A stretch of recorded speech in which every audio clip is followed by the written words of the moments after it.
Yang pertama itu kita buat hashtag include studio.h, yaitu yang berfungsi untuk agar kita bisa menggunakan fungsi seperti printf dan scanf. Dan include studio H tersebut wajib digunakan dalam bahasa C. Kemudian integer main, yaitu berfungsi untuk fungsi utama dalam program C, atau biasanya tempat eksekusi program dimulai. Kemudian kita masukkan integer tahun, bulan, kabisat, dan hari, yaitu dari masing-masing fungsi tersebut untuk menyimpan tahun dari pengguna, menyimpan input tahun dari pengguna, input bulan, dan kabisat itu penanda apakah tahun kabisat. Kalau 1 itu dia kabisat, dan kalau 0 dia tidak kabisat. Kemudian hari itu untuk menyimpan jumlah hari dalam bulan yang diminta. Kemudian kita buat char bintang nama bulan, itu yang berfungsi untuk array string berisi nama-nama bulan. Tujuannya untuk menampilkan nama bulan berdasarkan indeks.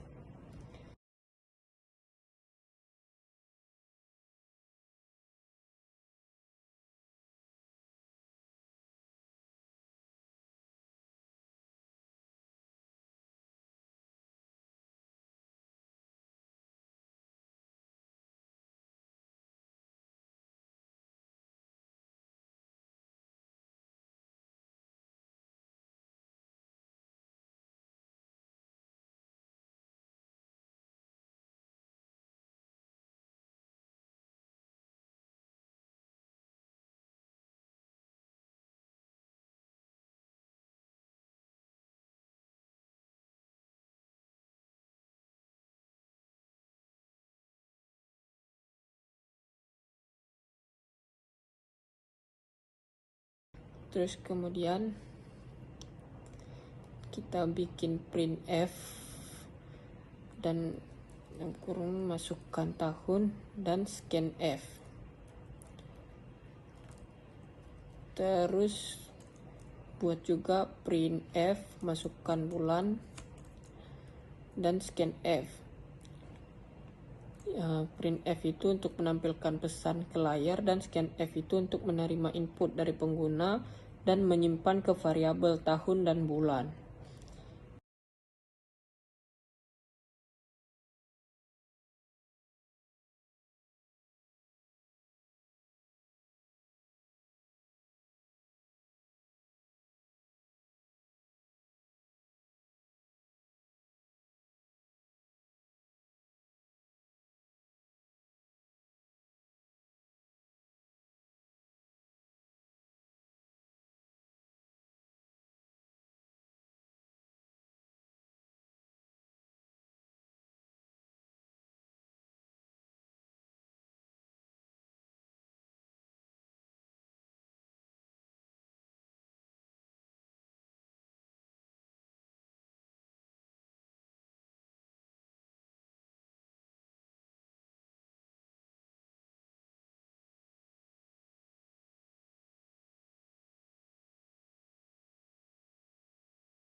Kemudian kita validasi bulan dengan cara if, dengan menggunakan if bulan 1 atau bulan 1 sampai dengan bulan 12.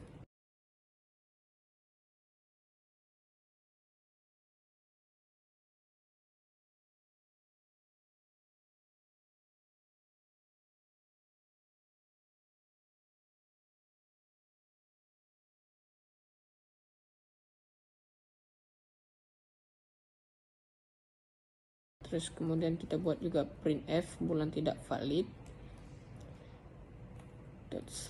.n return 1. Nah, di sini kita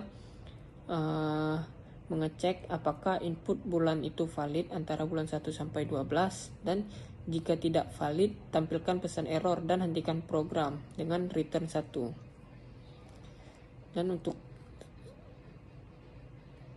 Kode selanjutnya akan dilanjutkan oleh teman kelompok saya.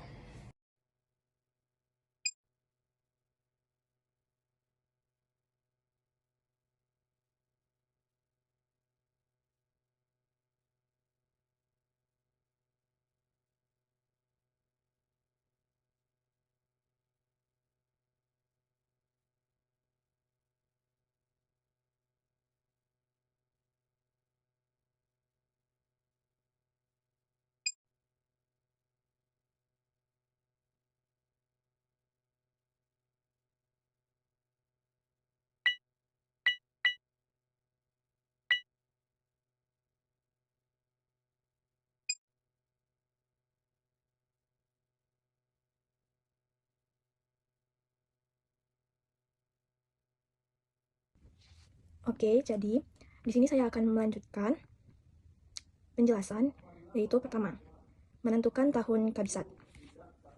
Yaitu, apa itu tahun kabisat? Yaitu tahun yang memiliki 366 hari, bukan 365. Bulan Februari memiliki 29 hari, bukan 28, dan terjadi setiap 4 tahun sekali dengan pengecualian. Dan ada pun cara kerja kodenya, yaitu contohnya tahun persen 400 sama dengan 0, yaitu jika tahun habis dibagi 400, pasti tahun kabisat. Contoh 2000, 2400, 2800 itu pasti kabisat. Selanjutnya yaitu tahun persen 100, tanda seru sama dengan 0, dan tahun persen 4 sama dengan 0. Yaitu bagian 1 tahun persen 100, tanda seru sama dengan 0, itu tahun tidak habis dibagi 100. Dan yang bagian 2 tahun persen 4 sama dengan 0, itu tahun habis dibagi dengan 4. Yang dimana keduanya harus benar, jadi itu termasuk tahun kabisat. Terus selanjutnya yaitu printf. Printf tahun yang ini, itu cara kerjanya yaitu kabisat tanda tanya adalah sama dengan bukan, itu seperti pilihan. Jika kabisat sama dengan 1, yaitu benar, tampilannya akan adalah. Namun jika kabisat sama dengan 0, yaitu salah, tampilkan bukan. Contohnya seperti contoh outputnya seperti tahun 2024 itu adalah tahun kabisat. Sedangkan tahun 2023 bukan tahun kabisat. Dan selanjutnya adalah menghitung jumlah hari. Di sini bisa kita lihat dia menghitung jumlah hari. Seperti hari sama dengan kabisat, tanda tanya 29, 28. Itu jika tahun kabisat 29 hari. Jika bukan tahun kabisat 28 hari.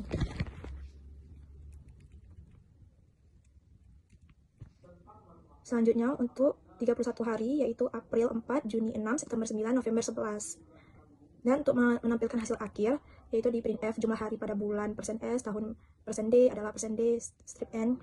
Itu nama bulan min 1 itu mengambil nama bulan dari daftar. Kenapa bukan bulan min 1? Karena array dimulai dari 0. Contoh bulan sama dengan 1. Kita buatlah nama bulannya sama dengan 1. Itu berarti Januari. Terus kita coba terminalkan. Itu kita coba terminalkan, dimasukkan 2000 dan ditanya bulan keberapa, kita buat 7 dan itu dianggap bahwasanya itu adalah kabisat, tahun kabisat.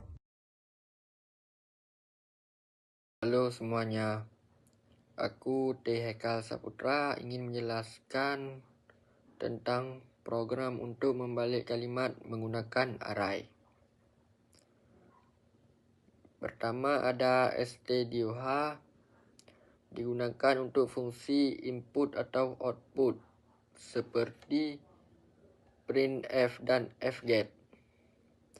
Kedua ada ctipe-h, biasanya dipakai untuk manipulasi huruf. Syarat kalimat, kalimat buat menyimpan teks yang diketik pengguna.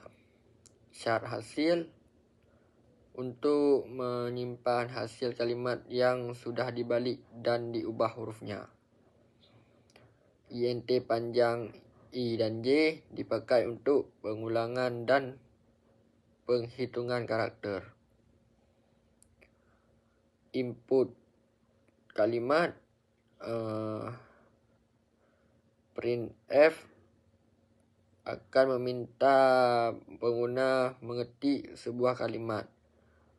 fget dipakai untuk membaca kalimat lengkap, termasuk spasi dan menyimpannya ke dalam variabel kalimat. Menghitung panjang kalimat. Bagian ini menghitung berapa banyak huruf yang diketik pengguna tanpa menghitung tanda enter atau /n yang muncul dari fget. Jika jadi hasilnya benar-benar panjang kalimat yang diketiknya. Jadi sampai di sini program sudah bisa menerima kalimat dari pengguna dan tahu berapa panjang kalimatnya. Selanjutnya bagian kedua akan menjelaskan bagaimana kalimat itu diubah jadi huruf kecil dan dibalik urutannya. Oke. Halo semua, perkenalkan nama aku Halil Lubaba. Jadi di sini aku akan melanjutkan penjelasan yang telah dijelaskan oleh temanku tadi, membalik dan mengubah huruf. Jadi program di sini akan melakukan dua hal penting. Yang pertama ada mengubah huruf. Yang pertama ada membalikkan huruf. Yang kedua ada mengubah huruf besar menjadi huruf kecil. Yang kelima menampilkan hasil. Jadi kalian sudah bisa melihat hasil kalian di layar. Intinya program ini bisa mengubah huruf yang kalian ketik menjadi terbalik dan mengubah huruf besar menjadi huruf kecil. Sekian penjelasan dari saya. Terima kasih.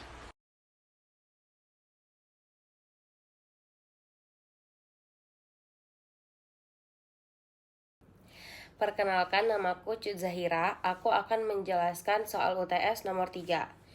Jadi, untuk baris pertama itu ada include stdlib.h yang artinya agar programnya bisa menggunakan fungsi-fungsi yang ada di pustaka standar. Selanjutnya ada stdio.h. Itu tuh untuk menginput dan output datanya. Terus ada string.h, itu digunakan untuk mengolah teks nanti. Selanjutnya ada int main dalam kurung void. Itu harus dipakai karena itu adalah fungsi utama dari program C. Jadi kalau nggak ada int main ini, kita nggak bisa menjalankan programnya. Selanjutnya ada char ch kurung peta 80. Itu tuh dipakai untuk membuat tempat untuk 80 karakter. Terus ada pointer pch sama dengan nch kurung peta 0. Itu mengarah ke alamat karakter pertamanya. Selanjutnya ada string copy. String copy ini menyalin teks ke dalam variabel ch. Selanjutnya ada putchar. Putchar ini adalah fungsi untuk menampilkan satu karakter ke layar. Terus ada bintang pch++. Bintang pch++ ini digunakan, bintang pch++ ini untuk mencetak alamat yang ditunjuk, lalu geser ke pointer selanjutnya atau ke alamat berikutnya.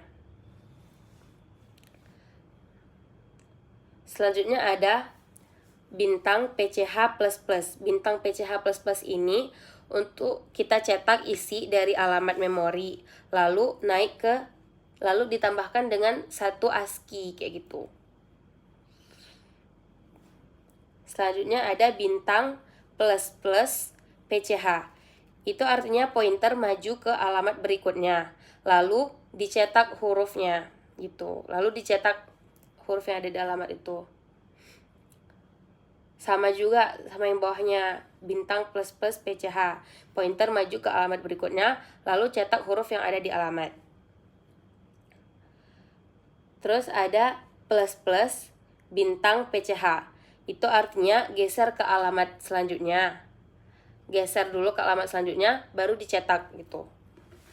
Untuk yang di bawah tambahan ini, putchar ++ dalam kurung bintang pch. Itu artinya naik dulu satu tingkat secara ASCII, baru dicetak. Terus ada plus dalam kurung bintang PCH++.